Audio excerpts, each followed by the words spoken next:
Welcome back to Drinks and Chill. My name is Gio. This is Matt. And today we are going to do another scotch. Yes. Yes. And I can already tell you that I really like this container. Oh, it's just like it's like a wallpaper. Yeah. It's like a texture wallpaper. Actually, fabric and stuff. So this is Aberlour Abenad cask strength. So you want to tell them about the last scotch we had on the channel? Yes. The last scotch was Speyside, supposedly. Yeah, it was a Speyside scotch from Glasgow. Yep. Figure that out. Well, it wasn't from Glasgow. It was made by a person from Glasgow. Maybe he traveled to a Speyside area. I don't know. Oh, I can see you've been drinking this one. Yeah, I have. Ooh, this is a nice bottle. Mm-hmm. What's that? Abenad? Abenad. Abenad? I think. The H is silence? Abenad. I don't know. Aberlour Abenad. Aberlour? Oh, Aberlour. Yeah. Aberlour. I was like, Aberlour. I don't see an L in there, but yeah. Oh, they even put a signature on there? Yeah. Okay, so this is matured in Spanish Olorosa sherry butts. I think a butt is a barrel of a specific size, but I don't know what the size is. Oh. Has like a wax. Yeah, it had like a wax seal. So, you know what? Let's do something different here. You go backwards? Yeah, let's rate the look first. Okay. That way... Like, we can't do like the finish because then that'll be just weird. But yeah. Because that way the taste and smell of the whiskey won't impact our look rating. Yeah. So we could take this into consideration as well. Yes. I do like this. Mm-hmm. It's like a wallpaper. I mean, if you could have seen it with the wax thing, that was really cool looking too. I feel like this is going to get a high rating for me on the look. I think I'm going to give it like a 2.6 on the look. 2.6? Yeah. You know what? I'm going to give this a perfect score. Oh? Wait, that's a 3, right? Yeah. Okay, I'm going to give it a perfect score. I do like this, like the texture of it. I don't know who James Fleming is.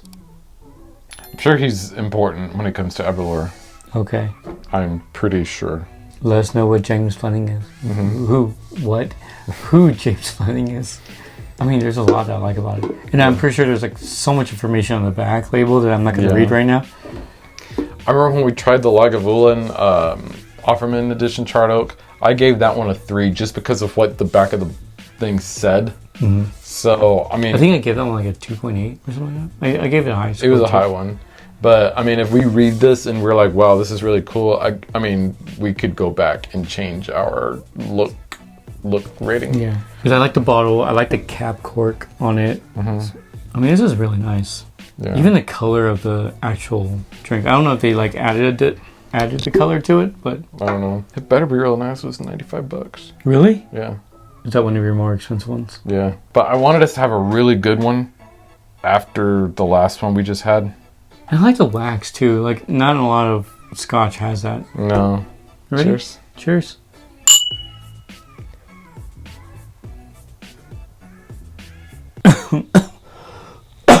Excuse me. You alright? Yeah. A little bit stronger than I... Oh yeah, I should have mentioned it's cask strength at 61.2%. Yeah, I read it and you told me like 10 times and I still like breathe a little bit too hard on it. You're still like...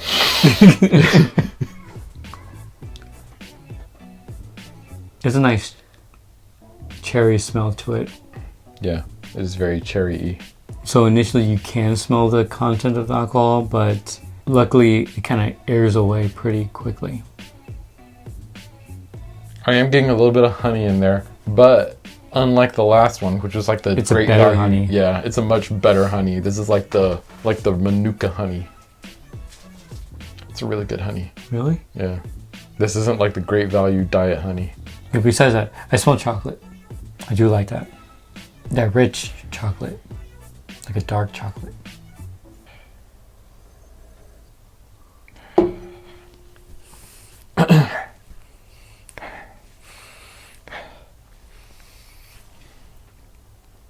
So the reason why he's smelling himself, we learned that if you smell water and smell your own like body, then that kind of negates all the other smell that you smelled before, and it kind of refreshes everything. I don't know about the water part, but your own body, yeah. I feel like there's some kind of floral thing happening in the background. Yeah. I think for me the cherry is the big thing, but then there's a lot of other things happening too that I don't know if I have the skill to pick up. It's like that Valentine smell. Yeah. I love that chocolate smell, honestly. I give it a 5.8 on Wow. on the smell. And honestly, it's the chocolate for me.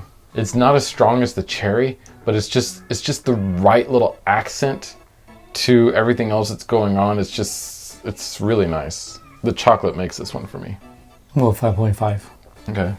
Tasting time. Tasting.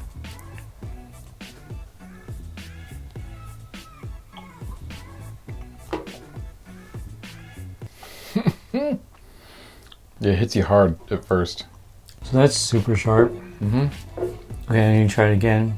I think I had to hold it like 10 seconds this time.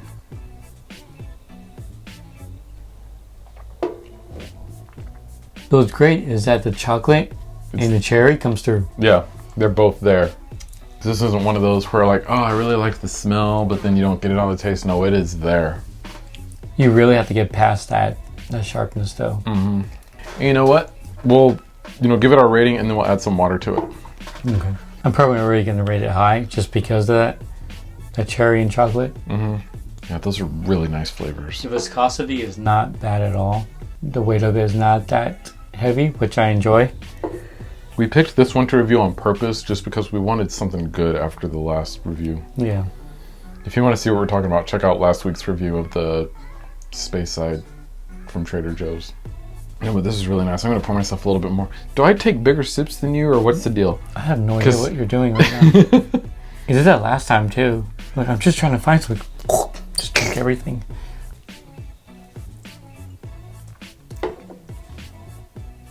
It has a nice sweetness to it. That natural chocolate sweetness. Mm-hmm.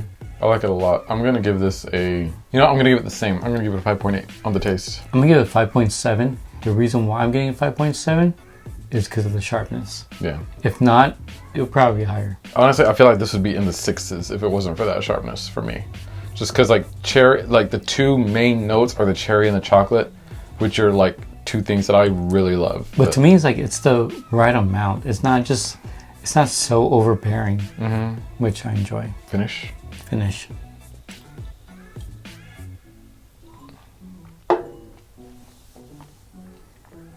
So the only way for me to taste the finish is I can't let it sit in my mouth because I lose the flavor. Yeah. So I have to drink it a little bit quicker, and that sharpness just overloads everything. A little bit of insight. This is the 4th whiskey that we've tried tonight. So it's like we didn't start with this one. We've been trying others. So I feel like after you try other whiskeys or after you've been drinking for a while, and then you go to a high proof one, it kind of sort of mellows out that sharpness. Yeah. But that's not happening here. The sharpness isn't mellowing out. I do like the flavors that I'm getting on the finish. Oak comes through as usual. Vanilla comes through. So after the sharpness dissipates, it doesn't linger too long, which is nice. You do get a creamy taste, some floral, and that sweetness from vanilla. It's like a vanilla extract. Yeah. The sharpness is big though for me on the finish. Because I do really like the flavors, I'm going to give the finish at 2.1. I don't know, that's not that high, but it's just, the sharpness, man. So let me do one go around and I'll make my decision.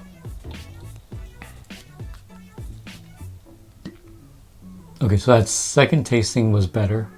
The vanilla was there. I do get a slight hint of honey. The weight of it, like the viscosity, is still light, which is nice. But it's still light, but the creaminess helps out. It's weird because on the second sip here, I did get a little bit of that honey, but then it's like I swallow it, like, okay, yeah, there's a little bit of honey, a little bit of cherry, and then the sharpness comes in, and it's like, oh, wait a minute, no, I wasn't done. And then by the time the sharpness goes away, a lot of those flavors are gone too. So it's like, when you swallow it, you get a little bit of those flavors, and then that sharpness hits. And then it's like, okay, I can't do this anymore. You know what, I'm going to go to 2.5. And that's solely because of the sharpness. If it wasn't sharpness, I think this would be like our most highest one yet. Like the closest to a perfect score we could have gotten. I added 3 drops to mine. You have a little bit less. Yeah, just add 2. 2?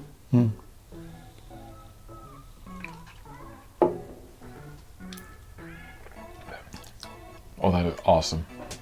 It made it much creamier. Yeah. Sharpness is still there for me. Really? It wasn't really there for me. Do you want me to add you one more drop? Yeah, I guess. I mean, it's still, I mean, you can still tell that there's alcohol in it, but the sharpness wasn't near as strong. Oh yeah, it's not near as bad, but still there.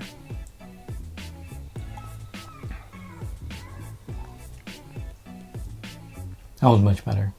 Now I'm getting like a grassy note, like a fresh cut grassy note. I'm getting like leaves, which is not bad.